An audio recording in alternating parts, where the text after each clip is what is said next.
안녕하세요. 사연에 빠지다의 DJ 민영입니다. 옛 속담에 10길 물속은 알아도 한 길 사람 속은 모른다 이런 말이 있잖아요. 결혼 생활을 하다 보면 이런 경우를 정말 많이 겪게 되는 것 같아요. 연애 때와는 너무나도 다른 모습에 놀라기도 하고 또 내가 결혼을 잘못했나 후회하는 일도 많이 생기고요. 여러분들은 어떠신가요? 오늘도 두 가지의 사연이 준비되어 있는데요. 끝까지 함께 해주실 거죠? 그럼 첫 번째 사연부터 만나볼게요.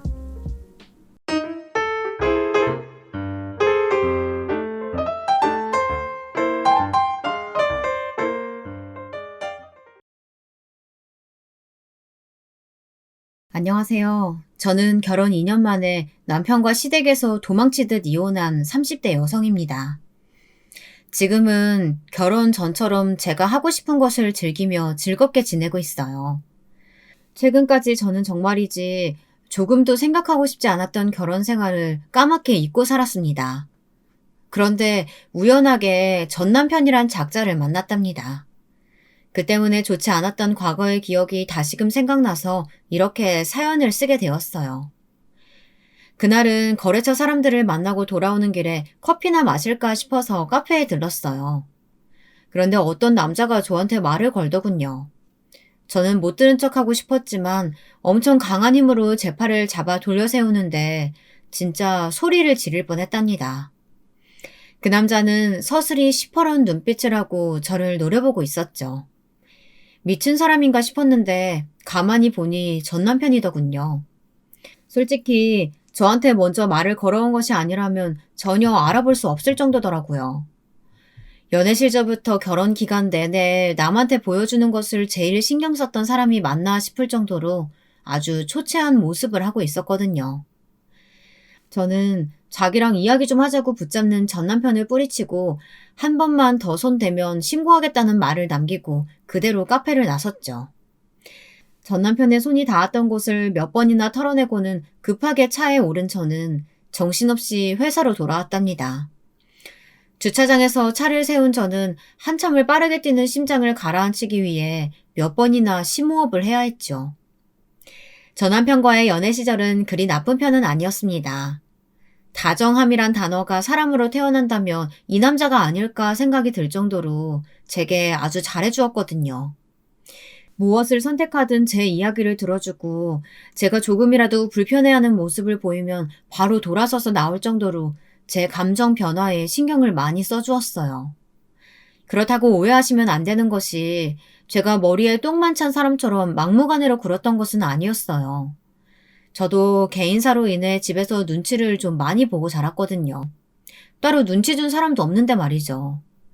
그래서 다른 사람들의 변화에 민감한 편이었어요.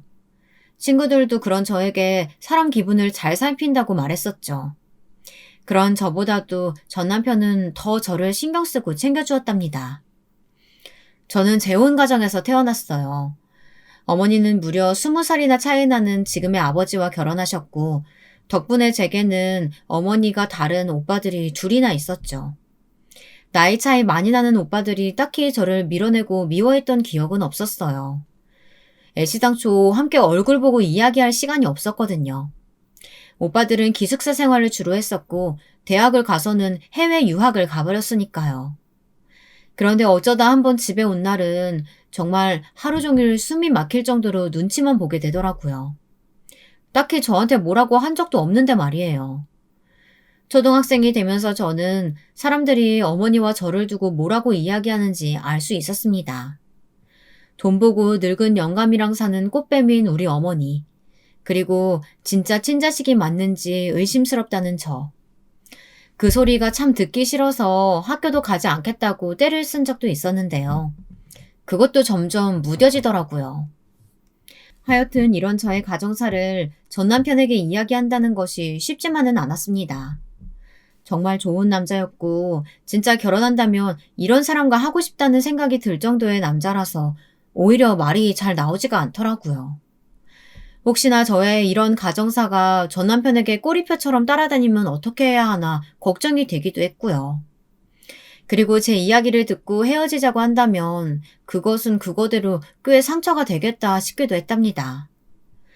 그래서 오랫동안 고민하다가 남편에게 솔직하게 고백했어요. 그런데 전 남편의 반응이 완전 예상 밖이었어요. 그게 자기랑 무슨 상관 있어. 나는 자기만 있으면 충분한데. 그래도 괜히 안 좋은 소리 들을 수 있잖아. 우리 가족들 문제 때문에. 떠들고 싶으면 마음대로 떠들라고 그래. 나는 전혀 상관없으니까. 전 남편은 저더러 그런 것 때문에 자신과의 결혼을 망설인다면 그것은 너무 슬플 것 같다고 말하며 저를 다독였죠. 저는 그래서 프로포즈를 받을 때도 망설임 없이 당신과 결혼하겠노라고 대답할 수 있었답니다. 하지만 그것이 바로 제 발목을 잡는 일이었죠. 남편과의 꿈 같은 신혼생활은 그리 오래되지 않았습니다. 어느 날 퇴근하고 돌아온 전 남편의 얼굴이 평소와 조금 다르더라고요. 얼굴은 붉게 달아오른 것이 무언가에 잔뜩 화가 난 모습이었답니다. 밖에서 무슨 일이라도 있었느냐고 물어봤지만 별일 아니라고 짧게 말하고는 서재로 들어가 버렸죠.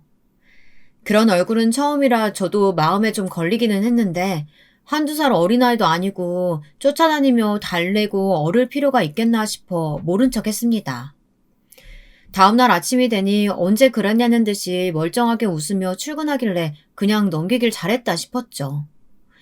그런데 일주일 정도 지났나 전 남편이 또 잔뜩 화가 난 얼굴로 집에 돌아오더라고요. 그날은 무슨 심사가 그렇게 꼬였는지 무슨 일이 있느냐고 물어보는 저를 한참을 노려보더니 혀를 차고는 방으로 들어가 버렸죠.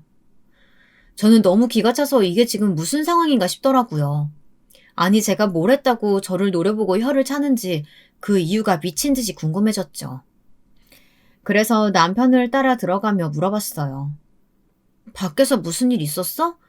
저녁은 늦게까지 연락도 없고 무슨 일이야. 됐어. 밥 생각 없어. 귀찮으니까 나가. 전 남편은 무슨 날파리 쫓듯이 손을 휘휘 저었어요. 저는 기분이 살짝 상해 그냥 나갈까 하다가 그래도 아까 남편의 행동이 마음에 걸려 혹시 나한테 무슨 불만이라도 있느냐고 물었죠. 전 남편은 귀찮다고 하는데 왜 자꾸 시비냐고 소리를 질렀어요. 시비? 그 시비 누가 먼저 걸었는데. 뭐야, 뭐 때문에 이래. 제대로 된 외조는 바라지도 않아. 그냥 내 집에서 내가 마음대로도 못해? 내가 네 눈치 봐야 돼? 내가 뭘 했다고 그래. 갑자기 씩씩거리면서 들어와서는 사람 뻔히 노려보기만 하고 그래서 무슨 일이냐고 물었을 뿐이잖아. 눈치 없어? 당신이랑 말할 기분 아니니까 나가. 저는 남편의 다소 거친 표현에 화가 치밀어 올랐지만 여기서 같이 목청을 키워봤자 무슨 의미가 있겠나 하는 마음으로 심호흡을 하고 전 남편에게 정말 제가 낼 수 있는 최고의 부드러운 목소리로 다음에 이야기하자고 말하고는 방을 나서려고 했습니다. 그런데 그런 제 등 뒤로 전 남편이 잔뜩 골인한 목소리로 말하더군요. 다른 사원들은 처가 지원도 팍팍 받는다고 하는데 진짜 나는 이게 뭐냐고. 형님들은 뭐가 그렇게 뻣뻣한지 들어주지도 않고 역시 배달은 누이 동생이란 건가. 전 남편의 말에 등골이 서늘한 기분이 들었습니다. 뒤통수를 세게 맞은 기분도 들었죠.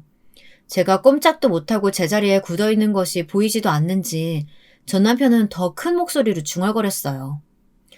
처음 인사드리러 갈 때부터 별 반응도 없는 것이 이상하다 싶더니만 정말 조금도 관심이 없을 줄이야. 이래서는 결혼한 보람이 없잖아. 저는 그 말을 듣고 더 이상 참을 수 없어 전 남편에게 무슨 일이냐고 똑바로 이야기하라고 소리를 질렀습니다. 하지만 전 남편은 자신이 뭘 잘못했는지 전혀 모르는 눈치더군요. 오히려 자기가 얼마나 심한 꼴을 당했는지 아느냐고 쏟아내기 시작했죠. 아니 뭐가 그렇게 힘든 일이라고 그냥 딱 한 번 눈 감고 받아줘도 될 일을 가지고 뭐? 심사숙고해보고 연락을 줘? 함께 간 다른 사원들 앞에서 내 입장은 어떻게 되겠어. 둘째 형님은 그래. 딱 그 정도 선에서 그만뒀으니까 망정이지. 첫째 형님은 뭐라고 했는지 알아? 당신은 알고 있는 일이냐고 묻더라. 아니 내가 아내 덕 좀 보겠다는데 그게 뭐 큰 잘못이라고. 당신 오빠들한테 찾아갔던 거야? 뭐 때문에? 오빠 찾아가서 뭐라고 했는데? 우리 회사 제품 좀 넣어달라 그랬다. 아내 이름 좀 팔아서 거래처 좀 따내려고 했어. 근데 다 망쳤잖아. 지들은 뭐가 그렇게 고고하고 반듯해서. 그동안 일을 그렇게 했어? 연출 타고 이랬냐고. 아니, 거래처를 원했으면 정정당당 약속 잡고 프레젠테이션 준비해서 갔었어야지. 그럼 그냥 내 이름 되면 다 받아준다고 생각했던 거야?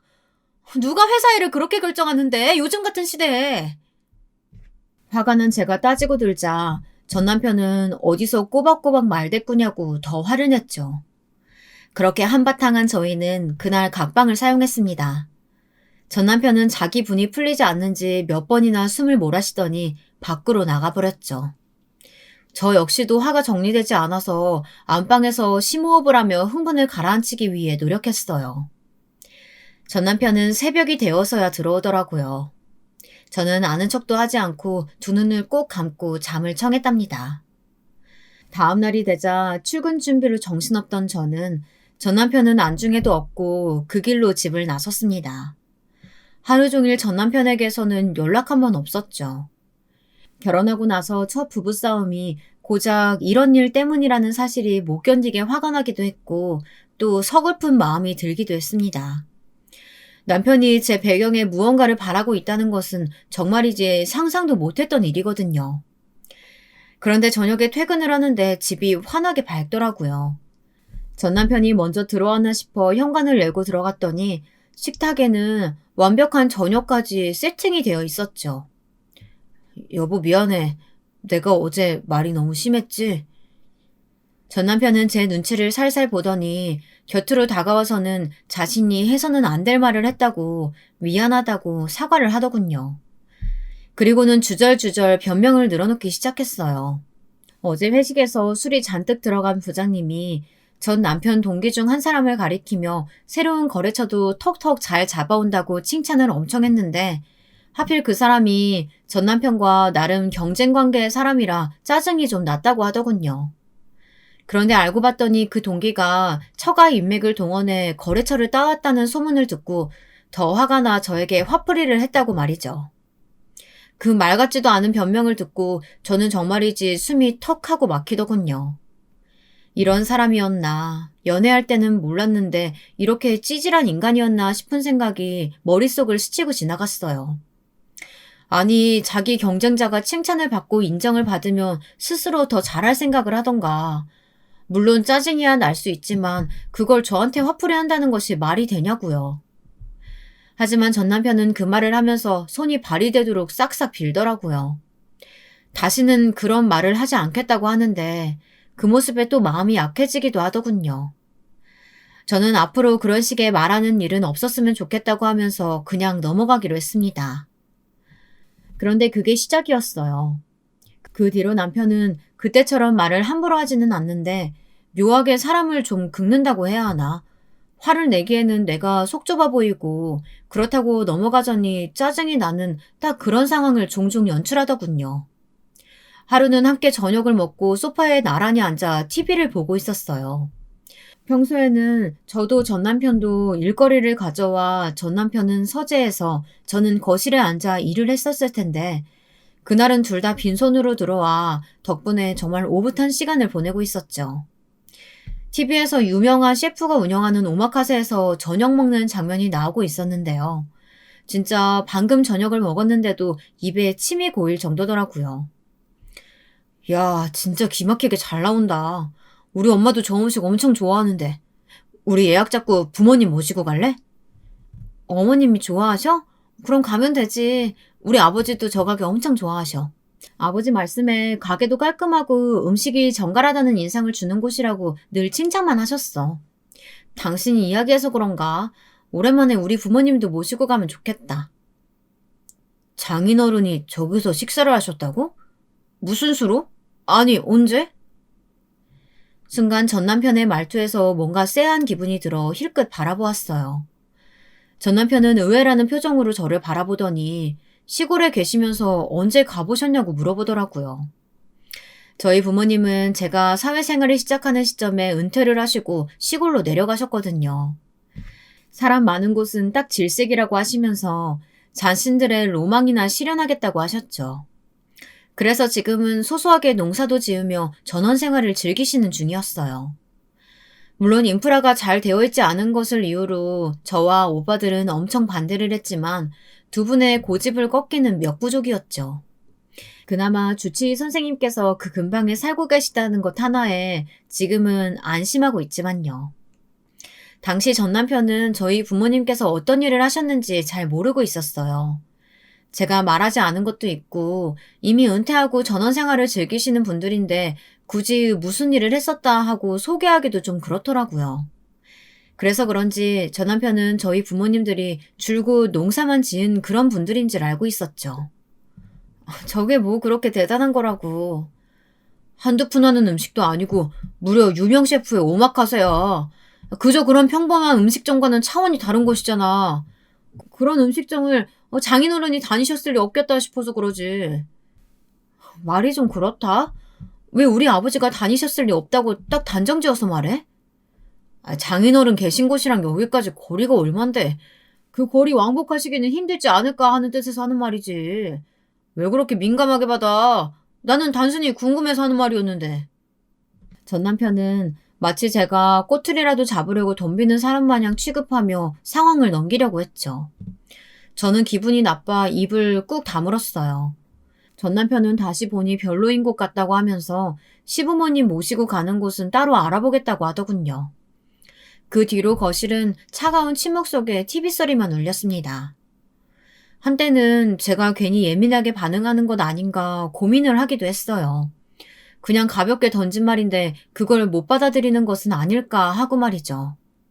그런데 남편의 행동은 점점 도를 넘기 시작하더라고요. 그날은 저희 친정 어머니 생신이었는데요. 부모님들은 다 귀찮다고 괜찮다고 하셨지만 자식 마음이 어디 그냥 넘어갈 수 있나요? 오랜만에 친정 식구들이 다 함께 모이기로 했죠.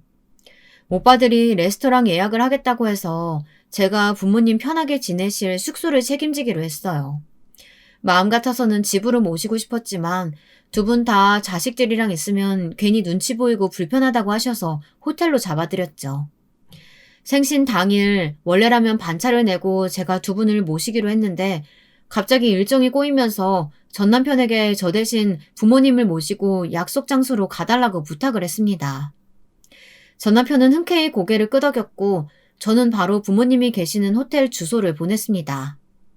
그런데 바로 전화가 오더라고요. 이 호텔 맞아? 확실해? 다른 곳이랑 이름 헷갈린 거 아니야? 무슨 소리야? 내가 예약해드리고 올라오시는 날 오빠들이 모셔다 드리기까지 했다던데? 왜 그래? 여길 자기가 했다고? 당신이 예약을 했어? 이 호텔을? 전 남편은 몇 번이나 반복적으로 확실하냐고 묻더군요. 안 그래도 바빠서 정신이 없는데 슬슬 짜증이 올라오더라고요. 무슨 말을 하고 싶어 자꾸 확인하느냐고 언성을 높였더니 전 남편이 나중에 이야기하자고 하고는 전화를 끊어버렸죠. 바로 다시 전화를 걸어볼까 하다가 조금이라도 빨리 움직여야 식사 시간은 맞출 수 있을 것 같아 전 남편과의 통화는 기억 저편으로 날려버렸습니다. 겨우 시간을 맞춘 저는 오랜만에 만난 친정 식구들과 이런저런 이야기를 하며 정말 행복한 시간을 보낼 수 있었어요. 오빠들이 예약했다는 그곳은 우리 가족들에게 중요한 기념일만 되면 의례 당연하다는 듯이 찾아오는 그런 곳이었거든요. 처음에는 귀찮다고 하시던 부모님의 얼굴에도 웃음이 가득하셨죠. 식사 시간이 끝나고 작은 오빠가 호텔로 모셔다 드리겠다고 하면서 이만 여기서 헤어지자고 하더군요. 원래는 제가 했어야 하는 일인데 무슨 일인지 작은 오빠가 나섰어요. 저는 고맙다고 말하고 전 남편과 함께 집으로 돌아왔죠. 사실 저녁 시간 동안 전 남편은 한마디도 말을 하지 않았어요. 다른 때라면 오빠들에게 말도 붙이고 살갑게 대했을 사람인데 이상하다는 생각이 들었죠. 하지만 뭐 사람이 항상 좋을 수만은 없을 테니 뭔가 일이 있었나 보다 하고 그냥 넘겼습니다. 그런데 집에 들어오자마자 냉장고에 있는 냉수를 꺼내 벌컥벌컥 들이킨 전 남편은 저더러 이야기 좀 하자고 하더라고요. 집에 도착하니 피곤함이 밀려오는 기분이 들어 당장이라도 씻고 쉬고 싶었지만 잔뜩 굳은 전 남편의 표정을 보니 차마 다음에 하자는 소리가 나오질 않았어요. 전 남편은 식탁에 앉아 반대편을 가리키며 앉으라고 했죠. 중요한 얘기야? 뭐 이렇게 굳어있어? 당신 정말 당신이 그 호텔 예약했어? 방도 알아보니까 스위트룸이던데.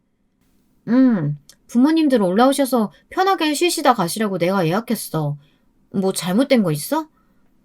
제 말에 전 남편은 헛웃음을 지으며 고개를 절레절레 흔들었죠. 저는 도대체 뭐가 문제라서 이런 반응을 보이는지 전혀 이해가 되지 않았어요. 전 남편은 한숨을 길게 쉬더니 무슨 돈이 나서 그런 곳을 예약했느냐고 묻더군요. 설마 우리 생활비에서 쓴 건 아니지? 뭐? 고작 장인어른이랑 장모님 좋은 숙소 모시려고 우리 생활비에 손댄 거 아닌가 확인하는 거야. 저희는 결혼을 기점으로 두 사람 다 일을 그만둘 생각이 없었기 때문에 생활비는 딱딱 절반씩 내기로 했었거든요. 매달 사이좋게 같은 돈을 생활비 통장에 넣어두고 그 범위에서 쓰기로 말이죠. 만약에 미리 모아둔 생활비를 다 써버린 경우에는 그 넘치는 금액마저도 딱 절반으로 나눠서 넣기로 했답니다. 그리고 월급에서 남은 돈은 각자 저축을 하든 다른 곳에 쓰든 마음대로 하기로 했어요. 저는 전 남편이 생활비를 거론하며 묻는 이유를 짐작조차 하지 못하겠더라고요. 그게 중요해 지금? 피곤해 죽겠는 사람 불러놓고 한다는 말이 숙소 비용을 생활비에서 썼느냐고 묻는 거라고? 중요한 문제지 당연히. 내가 생활비에서 썼다면 어쩔 건데. 제 말에 전 남편은 의자에서 펄쩍 뛰어오를 만큼 놀란 얼굴을 하고는 어떻게 그런 짓을 할 수 있느냐고 소리를 쳤어요. 저는 분명 생활비에서 썼다고 말한 것이 아니라 만약 그렇다면 어떻게 할 것이냐고 물었는데 전 남편의 귀에는 제가 생활비에서 썼다고 들리는 모양이었죠. 전 남편은 버럭버럭 소리를 지르며 어떻게 그런 큰 돈을 자신의 동의 없이 쓸 수 있느냐고 하더군요. 저는 기가 막히기 시작했어요. 사실 이전에 비슷한 일이 있었거든요. 당신 동의? 그럼 당신은 지난달에 나하고 이야기 다 돼서 시부모님 온천여행 경비를 생활비에서 냈어? 그때는 나한테 물어는 받고?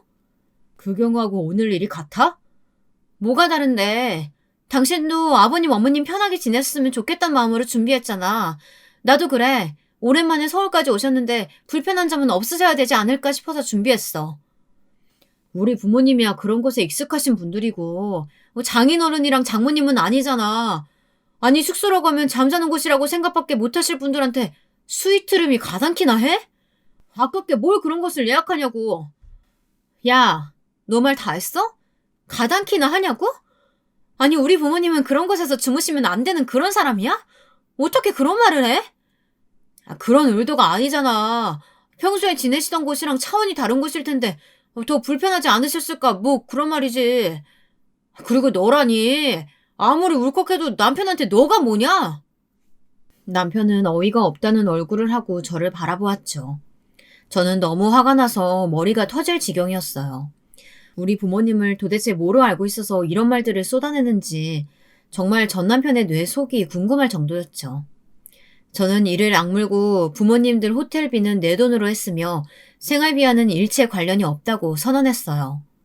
그제야 전 남편의 얼굴에 화색이 돌면서 처음부터 그렇게 말하면 되지 않았느냐고 하더군요. 왜 거짓말을 해서 괜히 껄끄럽게 만들어. 그냥 그렇다고 말했으면 좋았잖아. 뭐가? 뭐가 좋았는데? 당신이 당신 돈으로 그렇게 한다는데 내가 가타부타 할 말이 뭐가 있겠어. 하지만 좀 과하다 싶기는 해. 전 남편은 속 시원해지는 얼굴로 먼저 씻겠다고 말하며 화장실로 들어가 버렸어요. 식탁에 혼자 남은 저는 점점 결혼 생활에 후회가 들기 시작했어요. 때마침 작은 오빠에게서 전화가 왔습니다. 평소 연락을 하지 않던 오빠라 저는 혹시 부모님께 무슨 일이라도 생긴 것은 아닌가 걱정되었죠. 하지만 전화 너머의 작은 오빠의 목소리는 평소와 다름없이 침착하고 무뚝뚝했어요. 무슨 일이에요, 오빠? 부모님들은 잘 모셔다 드렸어요? 두 분 다 기분 좋으신지 가볍게 와인 더 들고 싶다고 하셔서 룸서비스까지 시켜드리고 나왔어. 지금 잠깐 통화되니? 다행이네요. 기분 좋으셨다니. 시간 괜찮아요, 오빠. 작은 오빠는 한참을 아무 말 없이 가만히 계셨어요. 전화가 끊어진 것은 아닌가 싶은 생각이 들었죠. 저는 작은 오빠를 다시금 불렀어요. 박서방 말이야. 오늘 태도 솔직히 기분이 좋지는 않더구나. 그이가요? 무슨 일 있으셨어요? 작은 오빠는 제가 식당에 도착하기 전에 있었던 일을 짤막하게 말해주었어요. 부모님을 모시고 온 전 남편은 이미 도착해 있던 친정 식구들과 인사를 나누고는 자리에 앉으면서 한숨을 푹푹 쉬었다고 하더라고요. 그러고는 제가 철이 없어서 장인어른과 장모님 숙소를 그런 곳에 잡았다고 하면서 다음부터는 주의하겠다고 했다는 거예요. 저는 너무 놀라서 숨이 턱하고 막혔죠. 생소해서 불편하실 수 있다는 생각을 못한 것 같아 죄송하다고 하는데 정말이지 어처구니가 없더구나. 한마디 해줄까 했는데 아버지가 하지 말라고 하셔서 내가 참았지만 형도 나도 많이 불편했어. 죄송해요, 오빠. 그런 일이 있었는지도 모르고. 아버지는 좋은 날 그냥 웃어 넘겨도 될 말을 가지고 뭐하러 긁어 부스럼 만드냐고 하셨는데 아닌 건 아니라고 확실히 해야지. 마음 같아서는 직접 이야기해주고 싶었지만 네 얼굴 봐서 그리고 부모님 얼굴 봐서 그냥 여기까지만 하마. 작은 오빠의 말에 얼굴이 화끈거리고 정말 죄송하다는 말밖에 나오질 않았어요. 작은 오빠는 오늘 많이 피곤해 보이던데 일찍 쉬라고 말하고는 전화를 끊었죠. 저는 끊어진 핸드폰을 가만히 손에 쥐고 앉아 천천히 호흡을 가다듬었어요.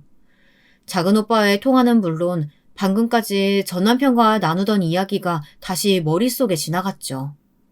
무엇보다도 그런 말도 안 되는 소리 앞에서 좋은 날 그냥 넘기자고 말하셨을 아버지 얼굴이 그려지며 더 화가 치밀어 올랐어요. 저는 거칠게 자리에서 일어나 벌컥 안방문을 열었죠. 이미 씻고 나온 전 남편은 편하게 침대에 누워 자고 있더군요. 저는 전 남편을 흔들어 깨웠지만 한번 잠들면 누가 무슨 짓을 저질러도 절대 깨지 않는 사람이라 소용이 없었습니다. 오히려 파리를 쫓듯이 제 손을 쳐댔죠. 그날 밤 저는 뜬 눈으로 밤을 보내면서 자꾸만 쏟아지려는 눈물을 필사적으로 참아야만 했답니다. 저와 전 남편의 사이는 그날 이후로 냉전이 지속되었어요. 저희 부모님을 무시하고 있다는 사실로도 부족해서 직접 입 밖으로 말까지 내뱉었다는 사실이 용납되지 않았거든요. 그런 제 반응에 전 남편은 전 남편대로 자기가 잘못 말한 것도 있지 않느냐고 되레 큰 소리를 치니 두 사람의 의견이 좁혀질 기미가 보이지 않았죠. 솔직히 저는 그 당시가 전 남편과 이대로 계속 살아도 되는가에 관해서 끊임없이 고민하고 있었던 시기이기도 했어요. 이런 일이 계속된다면 정말이지 같은 이불을 덮고 살 수 없겠더라고요. 그렇게 냉랭하게 지내던 전 남편이 하루는 퇴근하자마자 저를 붙들고는 난데없이 뽀뽀를 하기 시작했어요. 서로 눈도 마주치지 않던 사람이 이게 무슨 일인가 싶어 그런 전 남편을 있는 힘껏 밀어냈죠. 하지만 전 남편은 이런 제 행동은 아랑곳하지도 않고 저를 힘주어 껴안았어요. 이게 무슨 짓이야? 갑자기 뭔데? 이미 전 남편에 대한 악감정이 조금씩 자라고 있었던 터라 좋은 소리가 나오질 않았죠. 전 남편은 그런 제 반응은 조금도 눈치채지 못하고는 잔뜩 들뜬 목소리로 이야기했어요. 이게 다 당신 오빠들 덕분이야. 그렇게 찾아갈 때마다 사람을 문전박대하더니 드디어 마음을 고쳐먹었는지 거래처 소개를 해주더라고. 덕분에 부장님한테 칭찬도 듣고 오늘 기분 아주 최고야. 오빠들이 거래처를 소개해줬다고? 내심 포기하고 있었는데 그래도 동생이라고 신경 써주셨나 보더라고. 소개받았다고 하면서 새 거래처에서 먼저 연락이 왔다니까? 그것도 무려 세 곳에서. 전 남편은 방금이라도 날아갈 것처럼 신나서 이야기하는데 저는 묘한 기분이 들었죠. 어머니의 생신날 저녁 작은 오빠와의 통화를 미루어 보면 오빠들이 전 남편을 거래처에 소개할 것 같은 기분이 들지는 않았거든요. 그런데 전 남편은 이미 오빠들이 도와준 덕분이라고 철석같이 믿고 있었죠. 사실 장인어른이랑 장모님 시골에서 뭘 하실 수 있겠어. 농사나 겨우 짓고 말지. 어디 연줄이라도 있겠어? 해봤자 겨우 시골 구석에 처박혀있는 작은 공장 정도겠지. 그나마 형님들이 대기업에서 직급 있으시니까 도움이 되겠거니 하고 기대했었거든. 그런데 자꾸 만남을 거절하시길래 직함만 그럴듯한 것만 달고 있을 뿐 아무 힘도 없는가 보다 했지. 그런데 이렇게 큰 건수가 들어오다니. 저는 신이 나서 날뛰고 있는 전 남편을 차게 식은 눈으로 바라보았어요. 한마디 한마디 내뱉는 말들이 어느 것 하나 제대로 된 표현이 없었거든요. 제 반응이 시원치 않자 그제야 전 남편이 저를 바라보며 고개를 갸웃거렸죠. 자기 일이 잘 풀리고 있다는데 좋지 않느냐고 말이죠. 저는 이를 악물며 당신 일이랑 내가 무슨 상관이라서 좋겠느냐며 말하고 몸을 돌렸어요. 진짜 너무하네. 아니 남편이 일이 잘 풀려서 기분 좋은 얼굴을 하고 있는데 꼭 그렇게 초를 쳐야겠어? 진짜 부모는 자식의 거울이라는데 장모님이 그런 식으로 하나 봐. 뭐? 방금 뭐라 그랬어? 저는 무시하고 들어가려던 몸을 삐걱거리며 돌렸어요. 전 남편은 아차 싶은 얼굴을 하고 있었죠. 드디어 자신이 한 말에 자각이라는 것을 한 모양이더라고요. 저는 방금 한 말을 다시 해보라고 했어요. 전 남편은 자신이 말실수한 것 같다고 하면서 제게 미안하다고 하더군요. 말실수? 그게 지금 말실수라고? 전 남편은 진짜 그럴 의도는 아니었다고 하면서 미안하다고 다시는 그런 말은 하지 않겠다고 하며 제게 사과를 하는데 제 눈에는 그게 진심처럼 보이지 않았어요. 참다 못한 저는 우리 둘 다 생각을 좀 할 시간을 갖자고 말했죠. 전 남편은 그게 무슨 소리냐고 물었지만 제 생각은 변함이 없었어요. 이대로 함께 살아도 되는지 아닌지에 대해 진지하게 고민해보자고 말하고는 안방으로 들어가 버렸습니다. 그날 이후 전 남편은 마치 연애하던 때로 돌아간 것처럼 행동했어요. 어떻게든 제 기분을 맞추려고 노력하고 저를 그 어느 때보다도 신경 써주더군요.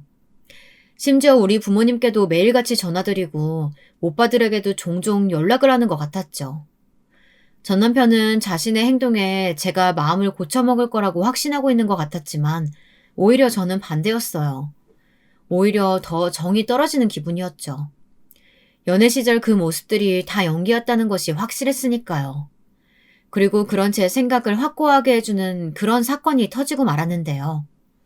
전 남편이 어떻게 행동을 해도 제가 변할 기미가 보이지 않자 전 남편은 작전을 바꿨는지 시부모님과 친정 부모님을 모시고 여행을 다녀오는 것이 어떻겠냐고 하더군요. 본격적으로 더 추워지기 전에 따뜻한 나라에 가서 기분 전환을 하고 오자고 저를 설득하기 시작했습니다. 당연히 저는 싫다고 말했어요. 지금 계속 살지 말지를 고민하는 상황인데 가족 여행이라니 그게 어디 말이 됩니까? 하지만 전 남편은 이미 다 자신이 준비했다고 말하며 저더러 몸만 가면 된다고 하더군요. 알고 봤더니 이미 친정 부모님께도 다 말을 했더라고요. 어떻게 알았는지 두 분이 겨울만 되면 가시는 곳으로 예약까지 완료한 상태였죠. 아직 친정에는 전 남편과의 상황을 이야기하지 않았기 때문에 잔뜩 기대하시는 부모님의 목소리에 더 이상은 싫다는 소리가 나오지 않더라고요. 결국 저는 내키지 않는 여행을 가게 되었답니다. 전 남편은 이번 일로 확실히 마음을 돌릴 수 있을 것이라고 생각했는지 여행 준비를 하는 동안 계속 들떠 있었어요. 심지어 가서 함께 있자고 하면서 커플티도 사올 정도였죠. 전 남편은 친정 부모님께 몇 번이나 전화를 드리기도 했고 직접 찾아가서 여행 일정을 설명하기도 하는 등 진짜 다른 사람들이 보면 부러워할 만한 그런 사위 모습을 보여주었어요. 친정 부모님 역시 만족스러운 기색이 역력했죠. 그런 모습들을 보면서 마음이 복잡했어요. 가식이라는 것을 알고는 있었지만 그래도 좋아하시는 부모님 얼굴을 보니 흔들리더라고요. 하지만 이런 제 생각은 공항에 도착하면서 산산조각이 나버렸죠. 수속을 밟으면서 표를 받아들었는데 세상에 시부모님은 비즈니스석이고 저희 부모님은 이코노미석으로 발권이 되어 있더라고요. 물론 저희 부부 역시 이코노미석이었고요. 저는 너무 어이가 없어서 전 남편을 따로 불러 이게 무슨 경우냐고 물었어요. 좌석이 없었어. 비즈니스가 딱 두 자리뿐이더라고. 그럼 다 이코노미석으로 하던지 아니면 다른 비행기편을 알아보면 되잖아. 장난해? 왜 시부모님들만 비즈니스로 가는데? 말했잖아, 방금. 두 자리뿐이었다고. 그러니까 우리 부모님이 가셔야지. 당연? 지금 당연이라고 말했어? 전 남편은 영문을 모르겠다는 얼굴을 하고는 주변을 살피며 목소리를 낮췄어요. 우리 부모님은 비즈니스 아니면 비행기 못 타신단 말이야. 장인어른이나 장모님은 비행기만 타도 감지덕지 하실 분들인데 뭐 어때? 아마 이코노미랑 비즈니스 차이도 모르실걸? 넌 도대체 우리 부모님을 뭐라고 생각하는 거니? 왜? 전원 생활하시니까 아무것도 모른다고 생각하는 거야? 그래서 이렇게 막 나오는 거니? 진짜 당신 왜 이래? 사람들 쳐다보잖아. 목소리 낮춰. 그리고 너라니. 저번에도 그러더니 남편한테 말버릇이 그게 뭐야? 말버릇? 네가 남편같이 사위같이 행동했어? 우리 부모님 너한테 무시받을 그런 분들 아니거든? 제 목소리가 커지자 전 남편은 어쩔 줄 몰라하며 제 입을 막으려고 했습니다. 저는 그런 전 남편의 팔을 뿌리치고는 당장 전체 다 이코노미석으로 바꾸라고 말했어요. 하지만 전 남편은 그럴 필요 뭐가 있냐며 그냥 가자고 했죠. 저는 그런 전 남편을 밀치고는 바로 카운터로 갔어요. 좌석을 옮기고 싶다고 말하자 공항 관계자분이 방긋 웃으면서 전원 비즈니스석으로 가시겠냐고 묻더군요. 저는 너무 놀라 좌석이 있느냐고 물었더니 이번 비행기에 비즈니스석을 예약한 팀은 우리뿐이라고 알려주었죠. 저는 숨이 막혀오면서 머릿속이 하얗게 변해버렸어요. 저는 바로 저희 부모님과 제 비행기표만 다른 시간대로 이동시켰어요. 그리고는 어플로 숙소를 새로 예약했고요. 전 남편은 잔뜩 인상을 쓴 상태로 카운터에서 멀어지는 저를 바라보고 있었어요. 이제 속이 시원해? 우리 부모님을 그 불편한 이코노미석에 앉혀서? 저는 말 대신 이전 비행기표를 찢어 전 남편의 얼굴로 던져버렸어요. 그런 제 행동에 주위의 시선이 몰리는 것은 물론 시부모님과 친정 부모님까지 입을 떡 벌리고 바라보셨죠. 전 남편은 이게 무슨 무식한 행동이냐고 소리를 질렀어요. 무식해? 내가? 그럼 자기 부모님만 비즈니스로 예약하고 우리 부모님은 이코노미로 예약한 네 행동은 많이 배운 사람들이 하는 행동이야? 좌석이 없었다고 했잖아. 내가 방금 확인했어. 그 비행기에 비즈니스 탑승자는 딱 2사람뿐이라던데? 일시당초 예약자가 다른 팀은 아예 없다는 소리 내 귀로 듣고 왔는데. 뭐라고? 좌석이 없어? 제 말에 전 남편의 얼굴이 벌겋게 달아올랐어요. 제가 그런 것까지 확인할 것이라고는 생각지도 못했던 것 같았죠. 전 남편은 금방 정신을 차렸는지 정색하고 제게 말했어요. 그게 어때서? 아니, 비행기 좌석 급이 왜 있는데? 급에 맞는 자리와 서비스를 누릴 수 있도록 하려고 만들었잖아. 그러니까 당연히 그 서비스 누릴 자격이 있는 사람들이 타는 게 맞지. 솔직한 말로 장인어른이나 장모님처럼 농사 짓는 분들이 그런 서비스가 뭔지 알기나 하겠어? 그거야말로 돼지목에 진주목걸이 걸린 거지. 주제에 맞게 준비했는데 뭐라고 큰 소리야. 사람들 다 보게. 진짜 너 말이면 단줄 아니? 설사 우리 부모님이 그런 분들이라고 해도 그렇게 행동하면 안 되는 거야. 우리 부모님을 조금이라도 존중했다면 그런 행동하면 안 되는 거라고. 내가 언제 시부모님들 앞에 두고 자격이니 주제니 그런 말 한 적 한 번이라도 있어? 나는 당신 부모님이면 내 부모님과 마찬가지로 생각하고 최선을 다했어. 그런데 넌 우리 부모님한테. 그건 당연하지. 너 우리 아버지 골프 친구들이 얼마나 대단하신 분들인지 모르지? 다들 지금은 은퇴하셨다고 하지만 한창 때는 이름만 대면 다 아는 그런 분들이거든? 장인어른이랑 같은 줄 알아?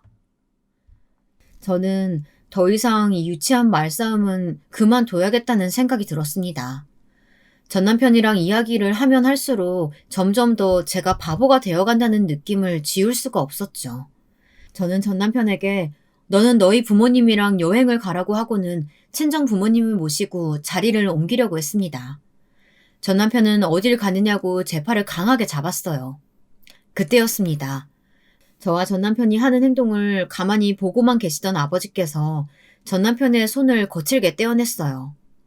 전 남편은 의외로 강하게 나오는 아버지의 모습에 깜짝 놀란 얼굴을 했죠. 그러다 이내 표정을 굳히고는 저와 이야기를 해야겠다고 하더군요.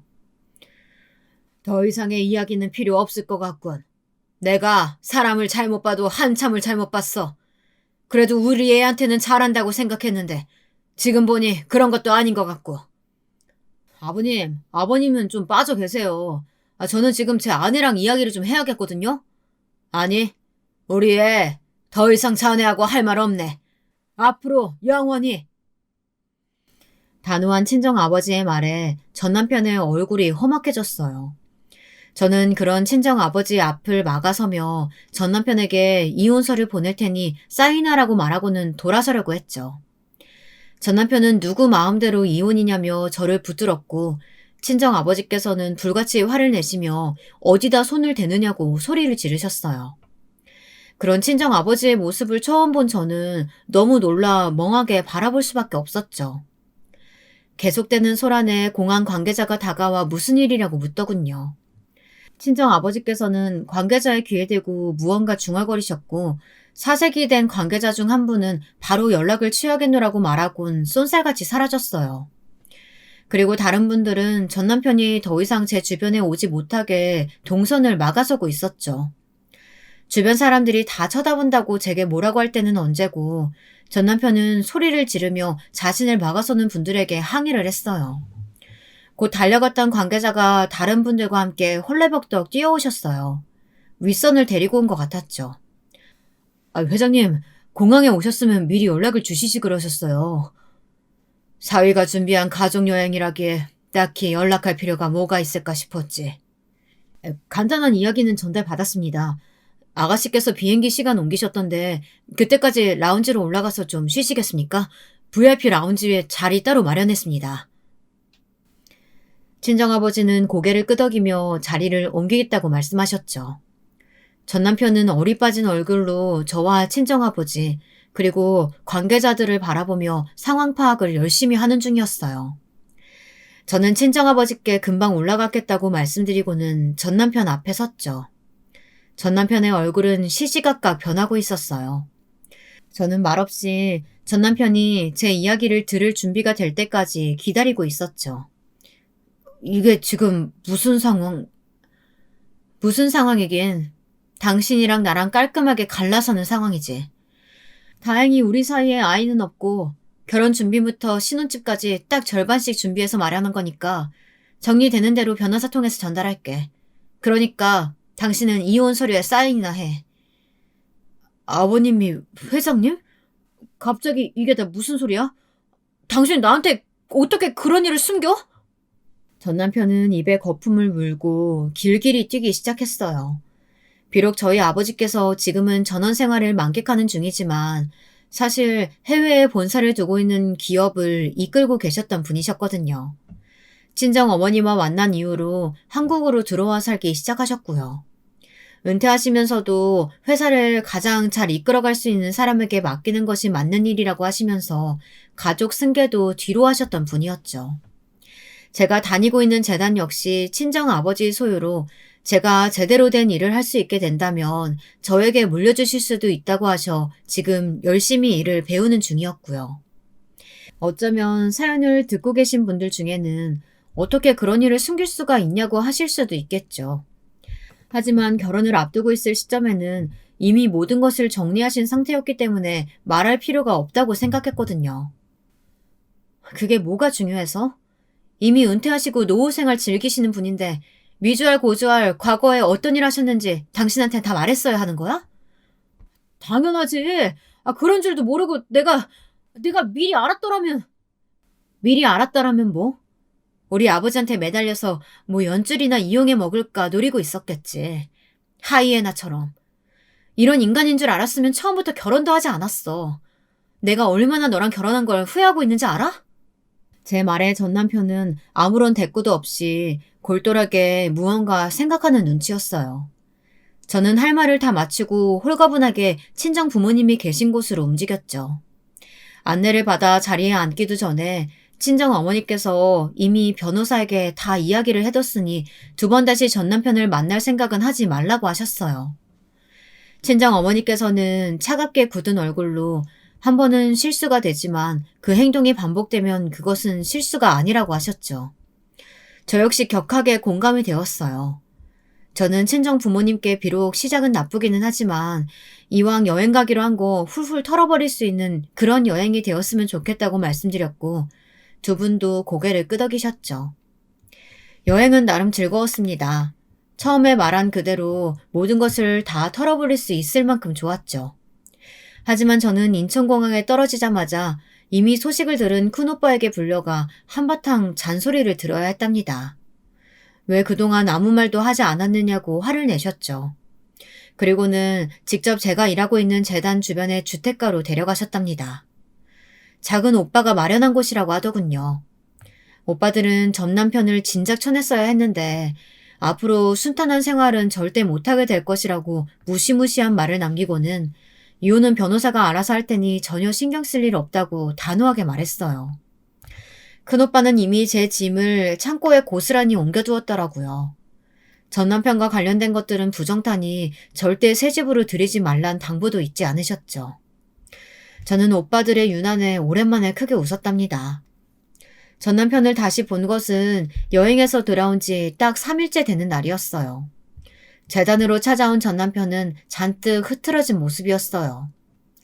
경비를 불러 끌어낼까 하다가 도대체 무슨 말을 하려고 그러나 싶어 자리를 권했습니다. 전 남편은 사람들이 나가자마자 바닥에 바짝 엎드리더니 한 번만 용서해달라고 빌기 시작했어요.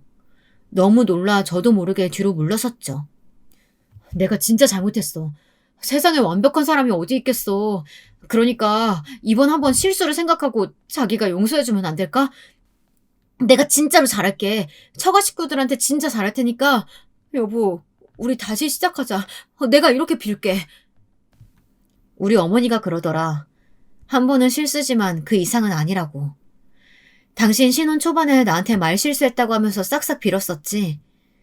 그 뒤로 몇 번이고 비슷한 일이 있었고 그때마다 미안하다고 사과했지. 다시는 그렇게 말하지 않겠다고 하면서 말이야. 그랬던 사람인데 내가 당신 말을 믿을 것 같아? 이번은 달라. 이번은 진짜야. 왜?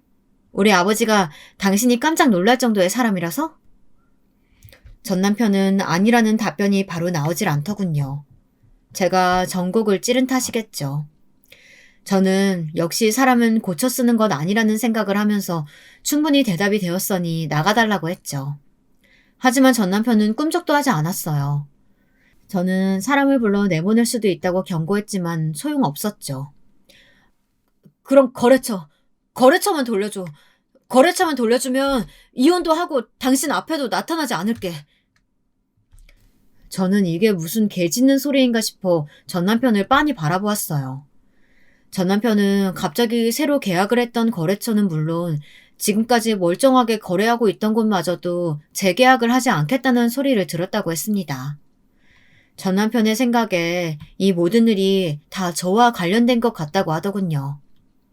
저 역시도 그 이야기를 듣는데 어렴풋하게 오빠들이나 친정 아버지의 입김이 작용된 것은 아닌가 싶은 의문이 들더라고요. 하지만 그래서 뭐 어쩌라고요. 우리 가족들 그렇게 무시하고 낮춰봤으면 그 대가는 치르는 것이 맞지 않겠어요? 저는 그와 관련되어서 아는 것이 아무것도 없으며 설사 그런 일이 있다고 한들 우리 가족들이 했다는 증거가 뭐가 있느냐고 물었죠. 제 말에 전 남편은 이성을 잃은 듯이 괴성을 지르며 어떻게 그렇게 나올 수 있냐고 달려들었어요. 저는 잽싸게 몸을 피하고는 경비를 불렀습니다. 이미 제 사무실 앞에서 기다리고 있던 경비분이 들어오셔서는 날뛰는 전 남편을 붙들고 끌고 나가기 시작했죠. 전 남편은 고래고래 소리를 지르며 저를 저주한다고 절대 용서하지 않겠다고 외쳤어요. 심지어 입에 담기도 힘든 말들을 쏟아냈답니다. 저는 그런 전 남편을 보면서 소름이 돋았어요. 보복이 무섭기도 했고요. 하지만 흔들리려는 마음을 겨우 가라앉히고 아무 일도 없었다는 듯이 행동했죠. 그렇게 전 남편이 쫓겨나간 이후 이혼이 성립되었던 날을 제외하고는 최근까지 전 남편을 본 적이 없었어요. 소문으로도 듣지 못했죠. 최근 전 남편을 만난 이후로 알아보니 거래처가 다 나가떨어져지는 바람에 다니던 회사에서도 한직으로 쫓겨났다고 하더라고요. 그리고 그 대우를 견디지 못한 전 남편이 다른 직장으로 이직을 하려 했지만 그마저도 불가능했다고 하더군요. 톡톡히 대가를 치르는 중이었죠. 저는 그 소식을 다 듣고 조금도 전 남편에게 미안한 마음은 들지 않았어요. 그저 다 전 남편의 업보라는 생각과 함께 두 번 다시는 전 남편과 마주치지 않았으면 좋겠다는 마음뿐이랍니다. 안녕하세요. 저는 이제 막 40대가 된 청년에서 중년으로 가고 있는 대한민국의 신체 건강한 남자입니다. 이렇게 소개를 하니 어쩐지 쑥스러운 기분도 들고 그러네요. 우연히 유튜브를 타고 이것저것 듣다가 사연을 듣게 되었고, 많은 분들의 기구한 인생 이야기를 듣다 보니 저의 누구에게도 말할 수 없었던 저의 사연도 한번 꺼내보고 싶은 용기가 들어 이 글을 쓰게 되었습니다. 제 이야기에 다소 부족한 점이 있더라도 좋게 생각해 주시고 들어주시길 부탁드려 봅니다.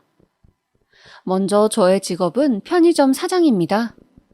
아르바이트를 고용해서 지금 편의점을 3개 운영하고 있죠. 원래는 회사원이었는데 회사를 다니면서 부업거리를 찾다가 과감하게 회사를 퇴사하고 편의점을 운영하게 되었습니다. 이렇게 편의점을 하게 되면서 저는 아주 옛날에 알던 특별한 분을 다시 만나게 되었는데요. 오늘은 그 이야기를 한번 해보려고 합니다. 저는 서울 북쪽 변두리 아주 가난한 판잣집이 모여있는 동네에서 살았습니다. 제가 살던 동네 아이들은 전부 형편이 좋질 않아서 꼬질꼬질한 한 벌로 버티고 어쩌다 누가 초코파이라도 생기면 다 같이 몰려가서 한 입씩 뺏어다 먹곤 하던 곳이었어요. 당연히 부모님들은 한부모 가정이거나 혹은 할아버지 할머니가 돌보는 집들이었고 제대로 된 직장을 가지고 있는 부모님 자체가 흔치 않았죠. 그래서 옆 동네에 새로 생긴 아파트 놀이터에 몰려가서 놀 때면 아파트에 사는 주민들이 항의하곤 할 정도로 저와 우리 동네 아이들은 어딜 가서도 천덕꾸러기 대접을 받았습니다. 저는 태어날 때부터 엄마가 없었어요. 항상 술에 취해 있는 아빠에게 물으면 엄마는 다른 남자랑 바람이 나서 도망갔다고 했고 할머니께서는 아파서 병원에 입원했다고 하더니 소식이 끊겼다고 물어보는 어른마다 다른 말씀을 하셔서 저는 엄마는 도대체 어디에 있는지 알지 못한 채 자라야 했습니다.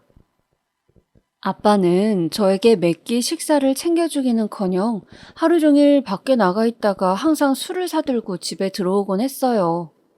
제가 배가 고프다고 하면 화를 내면서 집에 있는 거 아무거나 주워 먹으라고 했죠. 그렇게 극빈한 환경 속에서 저는 힘들고 외로운 어린 시절을 보내야 했습니다.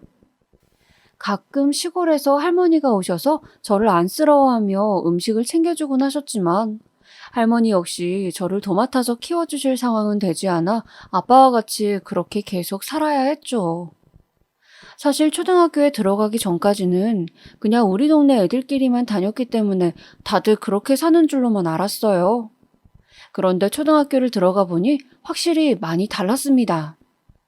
깨끗한 옷을 매일 갈아입고 오는 친구들은 모두 새 책가방을 메고 있었고 그 가방 안에는 깨끗한 공책이 가득 있었으며 필통에도 깨끗한 연필이 가지런히 깎인 채 들어있었죠.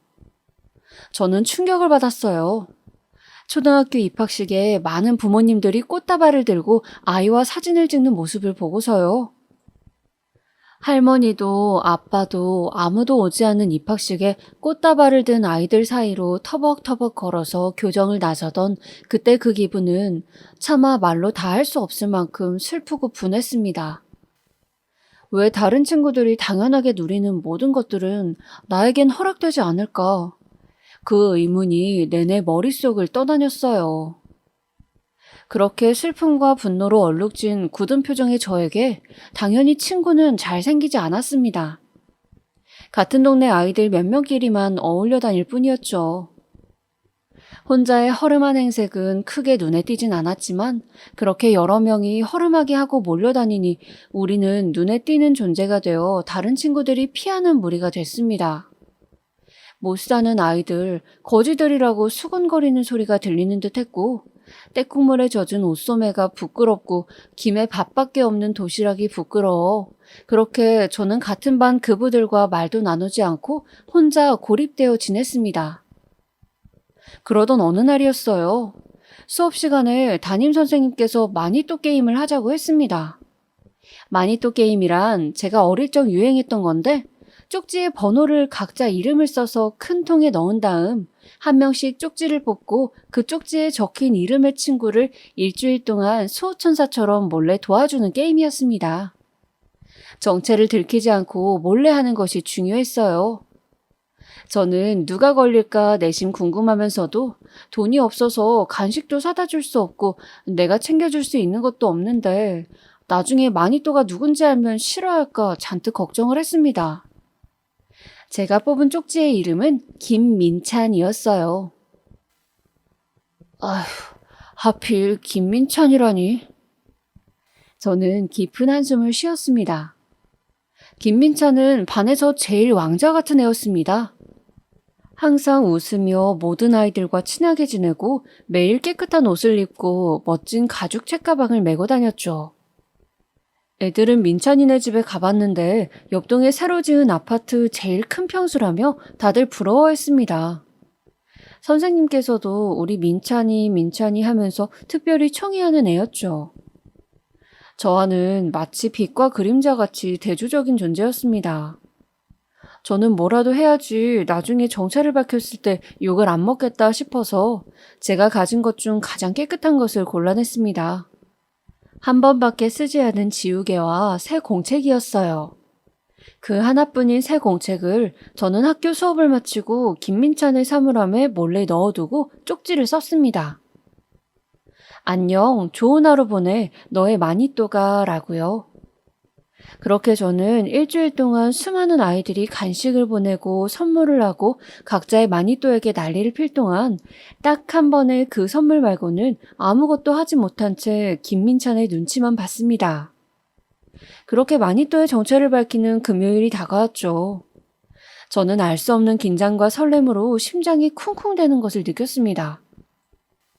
그런데 각자의 마니또에게 다가가서 내가 너의 마니또라고 말해야 하는 그 순간 저는 민찬이를 보며 차마 입이 떨어지지 않아 아무 말도 못하고 있었는데 민찬이는 다가온 저를 보며 씩 웃는 것이 아니겠어요? 저는 순간 당황했습니다. 창피해하거나 무표정하게 고개를 돌리는 것을 상상했었는데 그날 학교가 마치고 저는 여느 때와 다름없이 터덜터덜 낡은 책가방을 들고 집으로 향하는데 재우야, 같이 가자. 누군가 다가와 저에게 어깨동무를 했습니다. 놀라서 돌아보니 바로 민찬이었어요. 제가 놀란 토끼 눈으로 쳐다보자 민찬이는 씩 웃으면서 네가 준 지우개 정말 마음에 든다.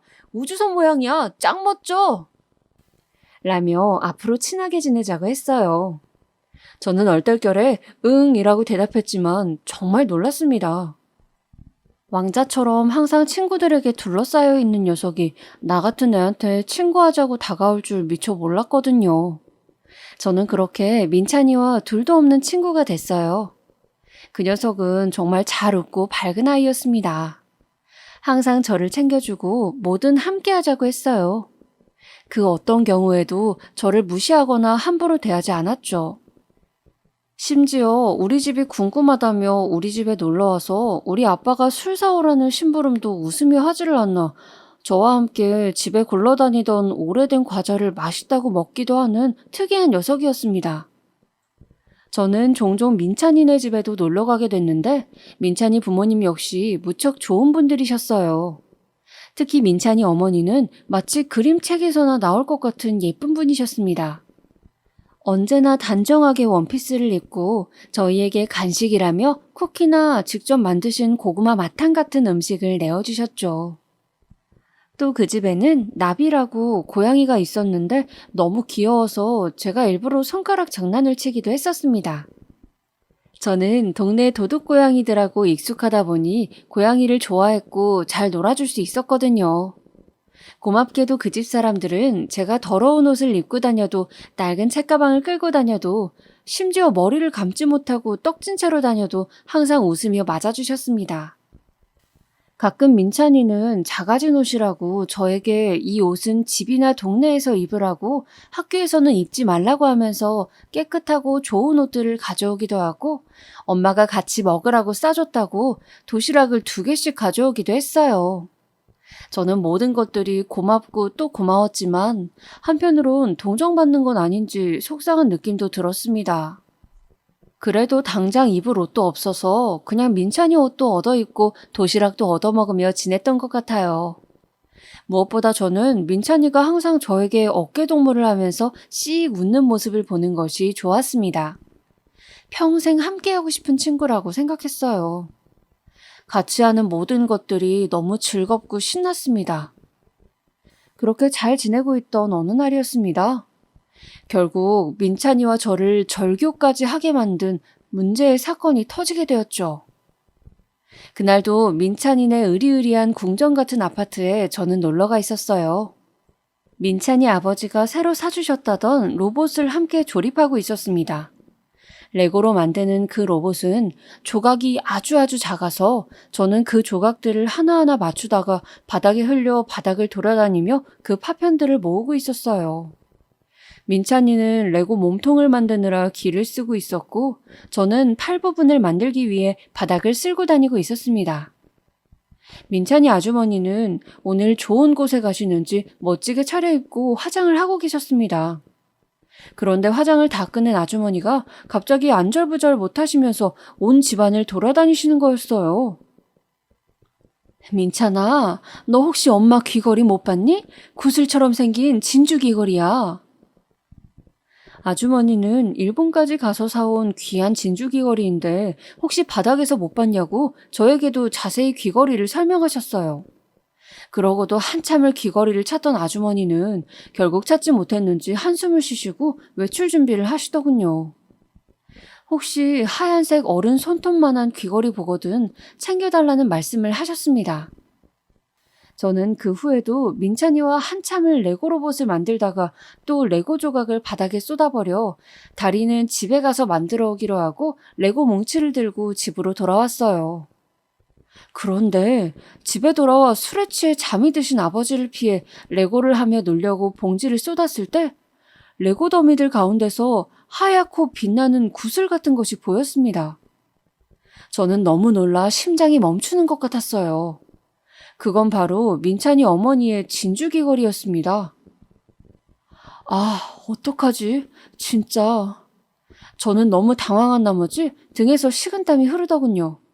레고 더미 사이에 이게 왜 들어와 있는지 귀신이 곡할 노릇이었습니다. 저는 화장대 근처에도 간 적이 없는데 말이죠. 저는 어찌할 바를 몰라서 안절부절하면서 그날 밤에 바로 민찬이네 집으로 달려가 초인종을 눌렀습니다. 그리고 멋쩍게 웃으며 민찬이에게 이게 왜 레고 더미에 있는지 모르겠다고 말했습니다. 그런데 민찬이의 얼굴이 하얗게 질리는 것이었어요. 민찬이는 갑자기 뒷걸음질을 치더니 엄마를 불렀습니다. 달려온 민찬이 어머니는 제 손 안에 있는 진주 귀걸이를 보자마자 말했어요. 민찬아, 그러니까 내가 적당히 친하게 지내라고 했지? 엄마 말이 맞잖아. 엄마도 없는 천박한 애랑 놀지 말라고. 귀걸이 훔친 것 같다고 했잖니. 저는 그 자리에 못 박힌 듯이 서서 아무 말도 할 수 없었습니다. 엄마 없는 천박한 애. 항상 저를 보면서 맛있는 간식을 주시고 어쩜 그리 똘똘하냐고 칭찬해 주시던 그 아주머니는 그동안 속으로 저를 보면서 무슨 생각을 하고 있었던 걸까요? 저는 파르르 손을 떨면서 물러서서 저와 엄마를 바라보는 민찬이를 보고 간신히 입술을 달짝여 말을 했습니다. 민찬아, 오해야. 내가 훔친 그런 게 아니고 내가 실수로 가져간 것 같은데 됐어. 난 너를 친구로 생각했는데 그냥 필요한 게 있어서 말했다면 줬을 텐데 왜 그랬어? 왜 그랬어, 이 자식아? 민찬이는 저를 보고 화를 내면서 현관문을 쾅 하고 닫아버리더군요. 그리고 민찬이와 저는 그렇게 절교를 하게 되었습니다. 집안 사정으로 며칠 후 민찬이가 전학을 가게 됐거든요. 저는 민찬이가 떠나는 마지막 날까지 민찬이에게 다시 한번 사과를 하고 싶었지만 상처받은 눈빛으로 저를 외면하는 민찬이의 태도에 나중에는 저도 상처를 받아서 그냥 그렇게 민찬이에게 인사도 하지 못하고 떠나보내고 말았습니다. 그 후 저는 마음속에 이를 모를 분노와 억울함을 안고 이를 악물고 살았습니다. 중학생 때부터 동네 자장면집에서 서빙 알바를 하고 고등학교 때는 오토바이 면허를 따서 치킨 배달을 했죠. 알바비를 떼이면 개처럼 사장에게 달려들어 악착같이 아르바이트를 받아내고 술 마시는 아빠가 보기 싫어 독립을 하기 위해서 그렇게 돈을 모았습니다. 고등학교 3학년이 되자 드디어 아주 낡은 단칸방 월세 보증금이 마련되더군요. 저는 뛸 듯이 행복했습니다. 이제 비로소 지옥 같은 아빠와의 생활에서 해방됐다 싶었죠. 저는 그렇게 겨우 고등학교를 졸업하고 1년을 공부하기 위해서 돈을 모았습니다. 그리고 무료 인터넷 강의를 들으며 수능 준비를 했죠. 다행히 주경야독으로 미친 듯이 공부한 효과가 있어서인지 성적은 잘 나왔습니다. 우리나라에서 이름 되면 알만한 대학을 갈 수 있을 만큼이었어요. 저는 알바를 3개나 뛰고 공부를 하느라 하루에 3시간도 못 자는 날도 많았지만 무슨 정신으로 버텼는지 그 시간을 이겨내고 남들이 부러워하는 명문대생이 되었습니다. 대학교 1학년이 된 그날부터 저는 다시 과외 자리를 알아보고 과사무실에서 일하는 등 더 많은 돈을 받을 수 있는 아르바이트를 했어요. 제가 알바를 계속 찾자 친했던 조교 형이 과외도 많이 꽂아주고 저는 돈을 벌어가면서 대학 등록금이며 생활비를 겨우겨우 메꿀 수 있었습니다. 물론 돈이 부족해서 중간에 1년 휴학을 하고 과외를 뛰면서 고깃집 알바도 했지만요. 그렇게 저의 20대는 지나가고 있었습니다. 전 경영학과를 중상의 성적으로 졸업하고 또 아르바이트를 뛰면서 취업 준비를 했습니다. 제대로 된 회사로 들어가기 전까지는 안심할 수 없었어요. 간신히 마련한 자취방과 그리고 할머니나 아버지 아프시면 들어가게 될 돈들을 생각하니 한시도 쉴 수 없었습니다. 남들 다 즐긴다는 대학 생활의 꽃이라는 미팅도 못 해봤고 같은 과 친구들이 방학에 유럽 배낭여행을 다녀올 때도 저는 동네 뒷산조차 올라갈 시간이 없더군요. 그래도 아무것도 못하고 낡은 옷을 입고 거지 취급을 당하던 어린 시절을 생각하면 제 손으로 마련한 이 방 한 칸과 그리고 명문대생 타이틀이 그렇게 자랑스러울 수가 없었습니다. 적어도 이제는 그 누구도 제 이야기도 듣지 않고 저를 도둑으로 몰지는 않을 테니까요. 그렇게 독을 품고 악착같이 대학 생활을 마친 후 저는 아르바이트를 뛰어서 모은 돈으로 토익 학원을 다녀 점수를 따고 회사 입사 지원 준비를 했습니다. 내노라 하는 대기업이 저의 목표였습니다. 몇 번의 낙방을 거친 끝에 저는 전자제품으로 유명한 회사에 취업을 할 수 있었어요. 정말 인간 승리라고 할 만한 성과였습니다. 처음 입사를 하고 대기업 직원이 되었다는 마음에 들떠 시키는 일을 무엇이건 다 했습니다. 그렇지만 제가 아무리 상사들 비위를 잘 맞춰주고 시키는 일은 무엇이든 다 해도 지인의 아들이라든지 집안이 부자라든지 하는 동료 직원들의 백그라운드를 이겨낼 수가 없더군요. 재주는 곰이 부리고 돈은 사람이 번다고 하더니 온갖 힘든 일은 제 차지고 공은 제 동료가 차지하더군요. 제 상사와 아버지가 절친한 친구라는 이유에서였습니다. 저는 회사 생활을 하며 열심히만 하면 성과를 보이면 인정받을 수 있겠지라고 생각했던 제 마음이 너무 순진했다는 것을 깨달았어요. 제 평생의 콤플렉스였던 불우한 가정환경이 커서 어엿한 사회인이 된 지금까지도 영향을 준다는 것이 슬펐습니다. 같은 회사를 다닌다고 다 같은 직원이 아니었어요. 그들만큼 끼리끼리의 세상이 존재하더군요. 어쩌면 민찬이와 제가 그토록 마음을 나누고 친해질 수 있었던 것은 기적에 가까운 일이었구나라고 저는 뒤늦게 생각했고 가끔 잘 지내고 있을까 궁금했습니다. 나를 결국 도둑으로 몰았지만 그래도 저에게 참 잘해준 친구여서 한 번씩 생각이 났어요. 그 후로 살면서 민찬이만큼 제 마음에 들어온 친구는 없었거든요. 아이러브 스쿨이다 뭐다 해서 옛날 초등학교 동창을 찾는 커뮤니티가 유행할 때도 저는 민찬이를 찾아보려고 했지만 중간에 전학을 갔기 때문에 졸업 명부에도 남아있지 않고 소식을 알 수 있는 길이 없었습니다. 저는 입사한 지 10년이 되던 해에 희망퇴직을 신청했어요. 처음에 목표로 하던 대기업 임원은 영 방법이 없어 보였고 저는 학연은 있었지만 혈연이나 지연이 너무 없었기 때문에 도저히 이 회사에서 내가 바라는 것을 이룰 수 없겠구나 하는 생각이 들었습니다. 그리고 관심은 1인 기업이나 N잡으로 옮겨갔어요. 어차피 회사라는 조직에서 큰 명예를 얻을 수 없다면 차라리 내가 오너가 되어 내 사업을 해보고 싶다는 생각이 들었습니다. 다행히 같이 회사를 다니면서 사귀고 있던 당시 여자친구는 이런 제 생각에 동의해 주었습니다. 그리 유복하진 않았지만 가난하지도 않게 자란 여자친구는 고맙게도 저의 생활력을 보고 저를 믿고 결혼을 약속해 주었습니다. 그렇게 저는 여자친구 집에 반대를 무릅쓰고 겨우 30대 중반의 나이에 결혼을 할 수 있었어요. 결혼을 하고 난 후 저는 편의점을 차리기로 결심하고 정보를 모았습니다. 편의점 브랜드는 어떤 것이 나은지, 가맹점주가 되면 어떤 점을 중점으로 두어야 하는지, 아르바이트를 모집하고 물건을 받는 모든 일들에 대해서 새롭게 공부를 시작했어요. 다행히 회사를 퇴직하면서 제법 많은 돈을 받았기 때문에 편의점을 잘 오픈할 수 있었습니다. 대규모 주공 아파트 단지 내에 있고 근처에 슈퍼가 멀리 있었기 때문에 편의점이지만 슈퍼의 역할도 할 수 있는 조금 큰 규모의 가게를 야심차게 차렸습니다. 그리고 인건비가 비싼 심야 시간을 제가 관리를 했어요. 아내는 몸 상한다며 말렸지만 저는 그렇게 해서 인건비를 줄이고 빠르게 자리를 잡아야 한다는 생각이었습니다. 그렇게 결혼을 하고 3년 동안은 처음 차린 편의점이 자리 잡는 데에 전념했어요. 어느덧 제 나이는 40을 바라보고 있었기 때문에 빨리 안정된 기반을 만들어야 한다는 압박감이 있었습니다. 좋은 회사를 그만둘 만큼 성과를 보여야 한다는 생각도 있었죠. 아내는 편의점이 겨우 자리를 잡아갈 즈음 임신을 했습니다. 저는 첫 아이라 설레고 기대가 되기도 했지만 아내가 일을 쉬어야 하니 더 열심히 내가 일해야 한다는 압박도 생기더군요.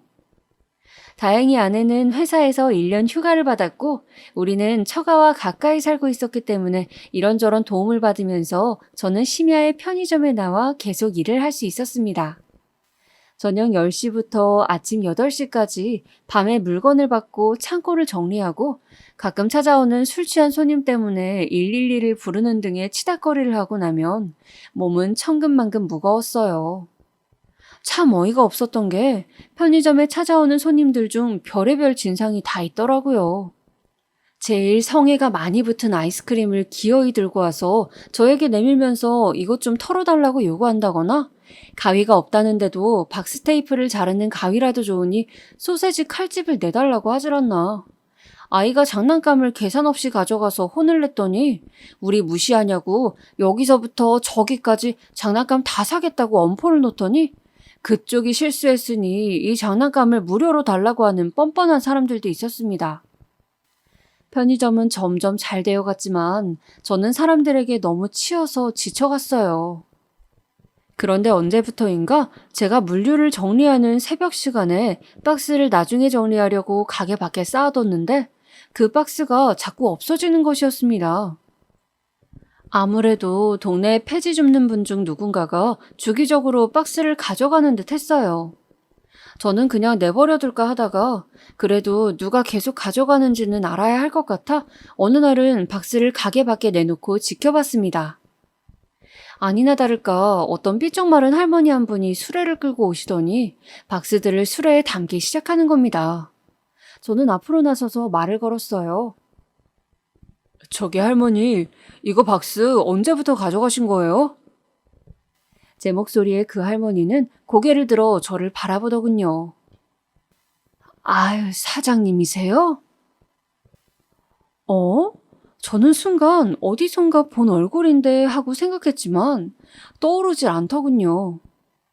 혹시 예전에 판잣집에 살던 때 알던 분인가? 기억을 아무리 더듬어 봐도 생각이 날 듯하면서 나질 않더군요. 분명 젊었을 적 예쁘다는 소리를 꽤 들었을 법한 인상이었는데 형편이 많이 안 좋은지 삐쩍 말라서 낡아서 해진 옷을 걸치고 있었습니다. 나이는 70대가 넘어 보였어요. 저는 계속 기억을 더듬으면서 말했습니다. 앞으로 박스 더 많이 챙겨 놓을 테니 필요하시면 가져가셔도 된다고요. 할머니는 저에게 고맙다고 하면서 인사를 꾸벅 하시더군요. 젊었을 적에 힘들게 살던 분 같진 않은데 어쩌다가 폐지를 줍는 신세가 되었는지 어릴 적 판잣집에 살던 때가 떠오르면서 안쓰럽기도 하고 이상하게 마음이 쓰였습니다. 그 후로 저는 할머니가 오시는 시간을 기다렸다가 남은 삼각김밥을 드리기도 하고 날이 추운 날에는 가끔 들어오셔서 쉬고 가시라고 하기도 했습니다. 주로 아침에 일찍 오시기 때문에 제가 퇴근하기 직전이라 편의점엔 손님이 많을 시간이 아니었거든요. 그렇게 박스를 주우러 오시면서 저와 할머니는 조금씩 친해져 자기 이야기를 하게 되었죠. 할머니는 어느 추운 겨울날에 제가 드린 유자차를 마시면서 마침 목이 칼칼했는데 고맙다고, 내가 예전에는 유자차를 좋아해서 집에서 직접 담그기도 하고 그랬었는데 라고 말끝을 흐리시더군요. 저는 안 그래도 궁금했는데 어쩌다가 폐지를 줍게 되셨냐고, 입고 계신 옷은 낡아 보이지만 좋은 것 같은데 라고 하니 할머니께서는 자신이 살아온 이야기를 들려주셨습니다. 자신은 원래 부잣집 딸로 태어나 미대를 나오고 큰 고생 없이 사업을 하는 남편을 만나서 유복하게 살아왔다고 했습니다. 한때는 동네에서 제일 좋은 새로 지은 아파트 60평에 살던 시절도 있었다고 하더군요. 할머니 슬하에는 아들이 한 명 있었는데 자식이 하나뿐이고 형편이 좋았던지라 아들을 왕자처럼 챙기고 살았다고 합니다. 그때는 세상에서 우리 집이 제일 잘 살고 잘난 줄 알았다고, 늙어서 폐지를 줍는 신세가 될 줄 몰랐다고 말이죠. 그러다가 남편의 사업이 확장을 하게 되어서 지방 대도시로 이사를 가게 되었는데 남편에게 동업을 하자며 접근했던 친구가 사기를 쳤다고 합니다. 외국에 소위 말하는 페이퍼 컴퍼니를 만들어서 남편의 돈을 거기로 다 빼돌리고 사업이 잘 되고 있는 것처럼 속이면서 계속 사업을 하는 양 행세를 했던 것이죠. 남편은 고등학교 동창이었던 그 친구만 믿고 그 친구 말대로 하다가 나중에서야 모든 것이 사기고 사둔 어음 같은 게 다 종이 조각이 되었다는 것을 알았대요. 그래서 그 길로 충격을 받고 쓰러지는 바람에 몸의 왼쪽이 다 굳어버려 반신불수가 되셨답니다. 그래서 남편이 쓰러짐과 동시에 이사간 60평의 집은 빨간 딱지가 붙고 밀려드는 빚쟁이를 피해서 아들과 할머니는 야반도주를 했어야 했대요. 그런 일들을 겪으면서 그 집에 놔두고 데리고 오지 못한 나비라는 아기 고양이가 생각나서 아직도 가슴이 시리다고 할머니는 손수건으로 눈물을 닦으셨습니다. 저는 순간 귀가 번쩍 뜨이는 것 같았습니다. 나비? 그런 이름의 고양이를 알았던 것 같았어요. 누구였지? 누구네 고양이였지? 동네 다니던 도둑고양이는 아니었는데. 나비? 나비? 아, 민찬이네 고양이다. 저는 드디어 그 할머니를 어디서 봤는지 기억했습니다. 놀랍게도 마치 성이 사는 왕비처럼 항상 화려하고 부티가 나던 그 민찬이 엄마였어요. 저에게 평생 잊지 못할 상처를 주고 평생을 독하다 소리 들으며 살게 했던 저를 도둑 취급했던 그분이요. 저는 순간 열이 확 올라오는 것을 느꼈습니다. 그리고 세상에 진짜 인과응보라는 것이 있구나 하는 생각도 들었어요. 제가 가난하고 힘들 때 저보고 천박하다고 막말을 하고 도둑이라고 단정지었던 그분이 지금은 사장이 된 제 가게에 폐지를 얻으러 오시니까요. 저는 제 정체를 밝히고 쫓아내버릴까 하는 마음을 잠깐 품었다가 민찬이의 소식도 궁금하고 해서 계속 그분의 말씀을 들으며 넌지시 물었습니다. 그런데 그럼 아드님은 요즘에 어떻게 지내세요? 엄마가 이렇게 고생하는데 안 도와주나요? 그 말에 할머니, 그러니까 민찬이 아주머니는 갑자기 눈물을 뚝뚝 흘리시면서 말씀하시는 거였어요. 우리 아들 죽었어. 교통사고로. 18살 때. 그리고는 아무 말씀도 안 하시고 계속 울기만 하는 것이었어요. 그 후 드문드문 하신 말씀을 들어보니 저의 절친이었던 민찬이 그 녀석은 제가 아르바이트를 뛰며 치킨 배달을 하고 있었을 때 저와 같은 처지로 아르바이트를 하며 고등학교 생활을 했다고 합니다. 타고난 낙천적이고 씩씩한 성격 탓에 비록 집이 그렇게 되었어도 굴하지 않고 아르바이트를 구하고 엄마를 위로하면서 잘 지냈고 학교에서도 인기가 많았다고 해요. 단칸방에 이사가서도 민찬이는 전혀 힘든 내색을 않고 치킨집에 배달 아르바이트를 구했다며 오토바이 면허를 따고 말리는 엄마 말도 듣지 않고 생활전선에 나섰다고 합니다. 대학도 돈 벌어서 나중에 가고 일단은 집이라도 좀 괜찮은 곳으로 옮길 돈을 마련하겠다고 그렇게 무진 고생을 했대요. 그때까지만 해도 부잣집 사모님에서 한순간에 가난뱅이가 된 처지를 받아들일 수 없었던 자신은 집에서 항상 넋을 놓고 있을 뿐이었는데 아들은 그런 엄마 대신 돈을 벌러 갔던 것이죠. 그런데 오토바이 면허를 따고 1년 정도 지났던 어느 날 횡단보도에서 큰 사고가 났대요. 반대쪽에서 신호를 무시하고 오는 차를 보지 못한 민찬이는 큰 지프차와 실수로 부딪히면서 그렇게 대학생도 되어보지 못하고 하늘의 별이 되었다고 합니다. 저는 그날 밤 가게를 다른 아르바이트생에게 맡기고 민찬이 생각을 하면서 술을 마셨습니다. 나에게 항상 웃어주던 모두의 왕자님 같은 그 녀석이 그렇게 허망하게 고생을 하다가 세상을 떠났다는 것이 믿어지지가 않았습니다. 그리고 나를 끝내 도둑으로 생각했든 안 했든 그 녀석이 좋은 곳에서 편히 쉬기를 빌고 또 빌었습니다. 사람의 인생이 이리도 허무할 줄이야. 정말 여러 생각이 들고 마음이 찢어질 듯 아프더군요. 그 후 저는 민찬이 어머니가 오시는 시간에 나가서 말동무도 해드리고 또 다 쓰러져가는 어머니 집에 가서 슬레이트 지붕도 고쳐드리면서 살갑게 지냈습니다.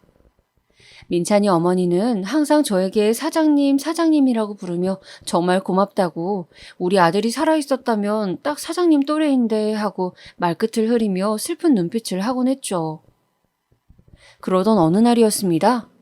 편의점에 가끔 물건을 훔치려고 오는 청소년들이 있었는데 그날 민찬이 어머니와 여느 때처럼 커피를 한 잔 마시며 잠시 수다를 떨던 중이었습니다. 어떤 10대 소녀가 머뭇대면서 한참을 주류를 파는 냉장고 근처에 서성대고 있었어요. 저는 편의점을 차린 오랜 경험으로 술을 훔치려 한다는 생각이 들었습니다. 그래서 다른 과자를 들고 계산대로 온 그 소녀에게 주머니를 뒤집어 보라고 했죠. 그런데 옆에 앉아서 쉬고 계시던 민찬이 어머니께서 저를 말리시는 거였어요. 사장님, 딱 봐도 물건 훔칠 아이 같이 안 보이는데 왜 그러세요? 사람 그렇게 함부로 의심하다가 죄 받아요.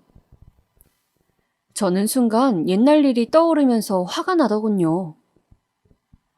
아니, 그렇게 사람 잘 보시는 분이 저한테는 왜 그러신 겁니까? 아니, 사장님, 그게 무슨 말씀이세요? 저요, 민찬이 친구 재우. 기억 안 나세요? 결국 저는 화가 나서 제 정체를 말해버렸죠. 그런데도 어머니는 멍한 눈빛이었어요. 맥주를 훔친 것 같던 그 소녀는 계산대에 물건을 그대로 놔두고 도망쳐버렸고요. 저는 더 화가 나서 입에 담지 않아도 될 말까지 담아버리고 말았습니다. 그때 저 도둑으로 몰아서 쫓아내셨잖아요. 진주 귀걸이 훔쳤다고. 순간 민찬이 어머니는 의자에서 일어서려다 휘청하시더니 한참을 제 얼굴을 바라보시더군요. 그리고는 말없이 터벅터벅 걸어서 편의점 문을 나가버리셨습니다. 정말 아무 말씀도 없이요. 저는 어이가 없기도 하고 일말의 반성도 안 하는가 싶어서 다시 옛날의 상처가 덧나는 것처럼 속이 뒤집혔습니다. 민찬이가 그렇게 세상을 떠나고 집안이 풍비박산났으니 더 이상 내가 복수할 것도 원망할 것도 없이 이미 벌을 받았다고 잘해드리자 생각했는데 막상 자기가 한 짓을 듣고는 아무 사과도 없이 사라져버리는 그 뒷모습에 너무 화가 치솟더군요. 그렇게 저는 민찬이 어머니를 다시는 볼 수 없게 되었습니다. 그분은 더 이상 폐지를 주우러 오시지 않았고 저 역시 집을 알고 있었지만 찾아가지 않았습니다. 제가 원한 것은 그저 그때 미안했다는 사과 한마디뿐이었는데 그것조차 하지 않고 피해버리다니 정말 화가 나더라고요. 그 후로 한참을 소식을 듣지 못했던 저는 의외의 곳에서 연락을 받았습니다. 여보세요? 지금 여기 할머니께서 쓰러지셔서 이송했는데 혹시 보호자이신가요? 병원 응급실 전화였습니다. 저는 너무 놀라서 한 걸음에 병원으로 달려갔죠.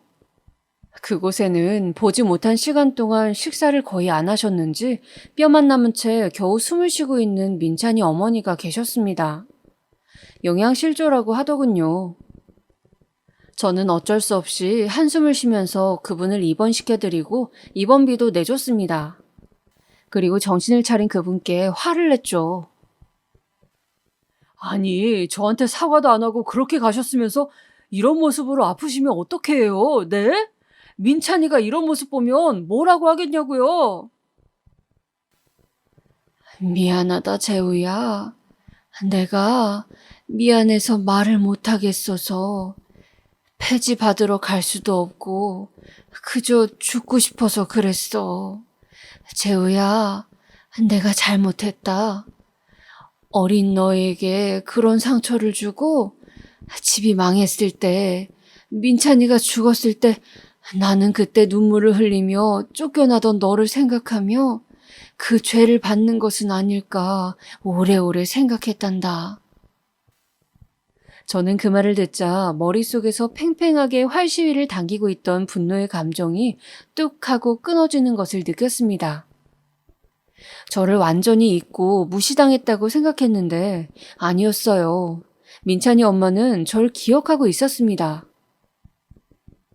민찬이도 그렇게 전학 가면서 너와 헤어지는데 사과를 하고 싶다고 나중엔 울더구나.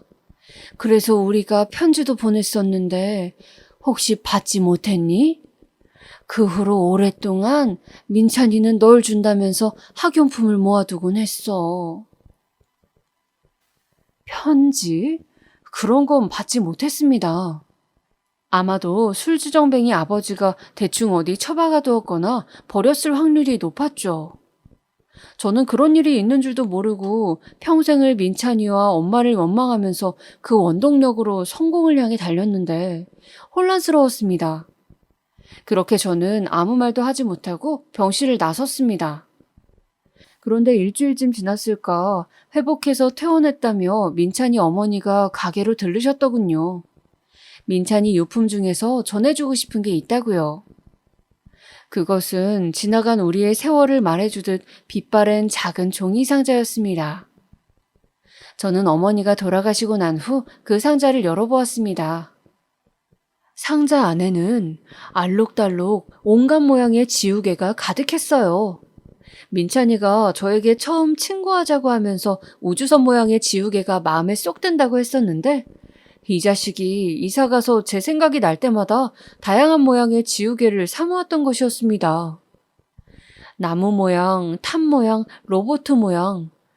녀석은 그렇게 나를 다시 만날 날을 기대하면서 제 지우개들을 샀던 거였어요. 저에게 사과하려고. 그리고 저에게 쓴 것으로 보이는 편지가 한 장 있더군요. 재우에게, 재우야, 나 민찬이야. 나 기억하냐? 내일이면 우리 고등학생이 된다? 나는 이사를 오면서 마지막까지 고집을 부리며 너랑 말을 안 했던 게 아직도 이상하게 생각이 난다. 재우야, 넌 잘 있냐? 난 너만 생각하면 낡아빠진 옷에 형편이 가난했어도 항상 눈을 빛내며 수업을 듣던 모습이 생각나. 진작에 친해지고 싶었는데 네가 나를 부담스러워하는 것 같아서 아쉬웠는데 네가 내 마니또여서 얼마나 좋았는지 모른다? 항상 너는 날 부러워하는 것 같았지만 사실 나는 네가 부러웠어. 너는 항상 꿋꿋하고 어떤 일에도 흔들리지 않고 네가 해야 할 일들을 잘 해내곤 했잖아. 같이 레고 조립을 해도 완성은 항상 너의 몫이었지. 내가 이제 가난한 처지가 되고 보니 더더욱 네가 어떻게 그렇게 강철 멘탈로 살 수 있었는지 존경스럽다. 친구야, 나는 목표를 하나 세웠어. 내가 멋지게 이 고난을 견디고 대학생이 되는 그날 너를 만나러 이 지우개들을 들고 가겠다고. 너는 나를 못 알아볼 수도 있고 이딴 지우개가 뭐냐고 할 수도 있지만 그리고 이제와 사과가 무슨 소용이냐고 할지도 모르지만 그래도 꼭 찾아가서 멋있게 사과하겠다고 말이야. 그리고 가능하다면 다시 나랑 친구하자고 이번에는 내가 너의 마니또가 되어주겠노라고 네가 화낼 만한 나쁘끄러운 멘트도 준비해놨다. 그러니까 부디 그날까지 내 친구 재우야 수능 준비 잘하고 공부 열심히 하고 건강하게 잘 지내고 있어. 우리의 빛나는 대학생활 20대를 함께 보내자. 아자아자 파이팅! 추신, 엄마도 가끔 네 이야기를 해. 아무래도 미안하신 거겠지. 네가 그냥 한번 봐주라 임마. 편지 답장도 안 하고 말이야. 많이 빡쳤냐? 지우개들을 하나하나 손가락으로 쓸어내리며 얼마나 울었는지 모르겠습니다. 민찬아, 이 자식아, 왜 그렇게 죽어버렸어? 네가 네 손으로 이걸 전해주러 왔어야지, 이 자식아. 너무 가슴이 아팠습니다. 내 가장 친한 친구 민찬이 그 녀석은 정말 착하고 좋은 녀석이었어요. 그때 순간 오해를 했더라도 제가 더 적극적으로 사과하고 다시 이야기를 했다면 이사 가서도 연락을 주고받았다면 얼마나 좋았을까요?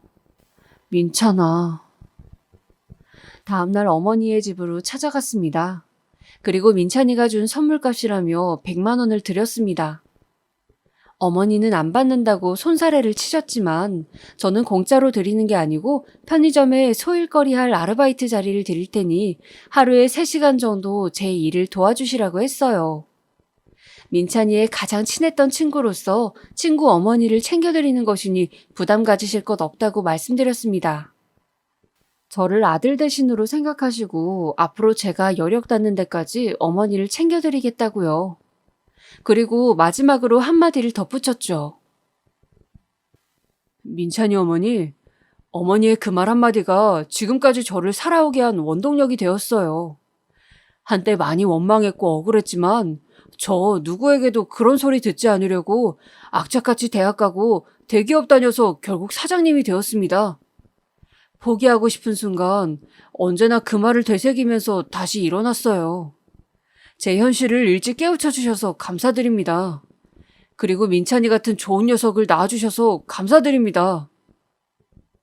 그렇게 저는 한 번씩 민찬이 어머니를 챙겨드리면서 그렇게 편의점 사장으로 한 여자의 남편으로 아이의 아빠로 잘 살아가고 있습니다. 여러분, 저에게 일어난 이야기 어떠셨나요?